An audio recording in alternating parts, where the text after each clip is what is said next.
رحلت رہبر انقلاب عراق کی 105ویں سال کی راہ سن 1920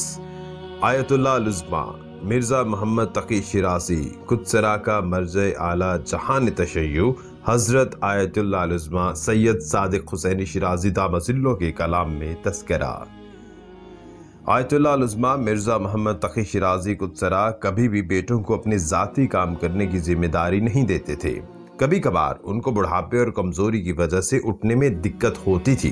لہٰذا اہل خانہ نے ایک شخص کو مامور کیا تاکہ ان کی مدد کرتا رہے، اور انہوں نے کہا کہ یہ شخص جو بھی کام کرے گا اس کے بدلے میں ان کو حق زحمت دی جائے گی۔ فوتگی کے 6 ماہ بعد اس شخص نے مرحوم شیرازی کے اہل خانہ سے کہا کہ اس دوران اس عظیم شخصیت نے حتیٰ کہ ایک کام بھی میرے سپرد نہیں کیا تھا، لہٰذا ان کو خدمت سے رخصت دی گئی۔